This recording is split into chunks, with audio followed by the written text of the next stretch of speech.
Welcome back. Stress at work is weighing on many. 47% of workers surveyed said they're burnt out with long hours, mental fatigue, and insufficient work-life balance as primary causes. So what do employers need to know? Tara Parry is Lead Talent Acquisition Coordinator at Robert Half. Tara, thanks for being with us. Thanks for having me, Amanda. So I was a bit surprised, actually, at the way not only the number of stressed out people, but that it has grown, just in the sense that I would have thought kind of post-pandemic that we might have found our way to slightly better balance. Were you surprised at what's going on out there? Yes and no. You're right. Post-pandemic, you would have thought we'd have found better balance, but we are in a pretty uncertain time at the moment, economically, socially, politically. Hopefully politically, we've answered some of that uncertainty now in Canada anyways. But I was surprised at the growth. 33% of people expressed feeling symptoms of burnout in 2023, and now we're up to 47%. And that's a really big increase in just a 24-month span. So I was surprised by the rate of growth in it, but I'm not so surprised that a lot of people are feeling it. Mm-hmm. And one of the reasons why we wanted to do this is it is Mental Health Awareness Week. And of course, yes, for employers, it's really important to kind of have an awareness and a sensitivity because we're all humans and we bring whatever issues we have with us to work. What do you think when managers particularly look at this data? What should they do with it? What's the kind of take? We can't let everybody go home early every day. What can we do to help alleviate the stresses that people feel? You're right. We can't let everybody go home every day. You can't let everybody take extra mental health days or personal time off days, which is what workers are asking for. But one thing managers can do is hire. And one of the biggest reasons why people are feeling burnt out is because they're asked to be doing more with less. Through general attrition, employers aren't rehiring positions, or they're laying people off and not adding back that headcount, because one of the easiest ways to control overhead is through your payroll costs. But at what point is your effort to control payroll costs actually curtailing your productivity because your workers are burnt out? So one of the biggest things managers can do is hire and be intentional about how you hire, whether that's contract staff or permanent employees, but bringing people on board to manage workload, spread the workload out, and ask people to be a little more focused on 1, 2, 3 tasks versus taking on the jobs of 3 or 4 different people. And, to state the obvious, is what Robert Half does, right? You help people hire. You've seen different cycles over time. We may be headed, of course, into a recession. Many economists now expect that the middle part of this year, at least, will be a contraction, so technical recession. Mm-hmm. What tends to happen in hiring in that period? Is it going to get worse, I guess, is what I'm asking before it gets better?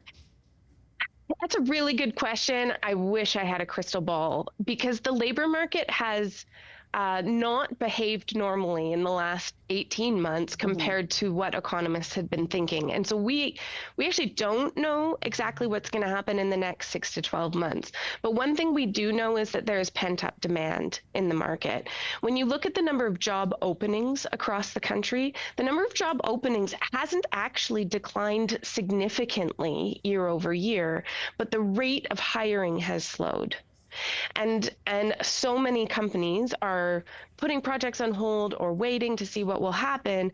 But so there will be this pent-up demand. Mm-hmm. And we see it in professions like the legal space, accounting, finance space, and in human resources.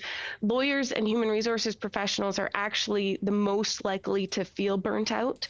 Mm-hmm. And it's because those two spaces are almost at full employment, right, in particular. So we do see that pent-up demand still pushing its way through the market. Interesting. Tara, so good to have you for this. Appreciate your time. Thanks for having me. Tara Parry is Lead Talent Acquisition Coordinator at Robert Half. Time for the takeaway and owning our destiny. Canada has a lot at stake when it comes to negotiating with the U.S. on trade. And while he gets some of the details wrong, President Trump isn't wrong to say we have more to lose than America does. But that's thanks to decades of work developing industries based on a premise that may no longer be true, namely that North American economies could be more integrated and that we would benefit mutually from economies of scale. So when the president says he wants to build autos in America for Americans, and the biggest auto CEO, Mary Barra, thanks him for that, we would be wise to stop complaining and start planning. That the benefits have been mutual is clear, but also somewhat irrelevant now. Now the relevant question is, what's next for Canada? We can still build cars. We have a market of 1.8 million buyers a year, about the same as California and a little more than Texas. And we make 1.5 million vehicles a year. But of course, the ones we buy aren't necessarily the ones we make. And most of what we do produce domestically is currently shipped into that U.S. market. Switching it up so that we produce only for this market is possible, but it may not actually be the best use of industrial capacity. Instead, Canada should take the lesson from the Auto Pact and use it to its advantage, namely that it's entirely possible to create economic value through a sheer act of will, to double down on one industry in a way that creates parameters but lets the forces of a free market shape how it develops. The Auto Pact was so successful in this way that over time many have looked for other ways to integrate industry across North America. The new mindset will be slightly different, not necessarily a pan-American approach, but a resolutely domestic one. How we get there may be hard, especially for existing industry and incumbent workers, but that we get there is a matter of national urgency. My takeaway? When the writing is on the wall, closing your eyes and hoping it changes is not a good strategy. Even better is writing our own story. That's Taking Stock for this week. I'm Amanda Lang. Thanks for being with us.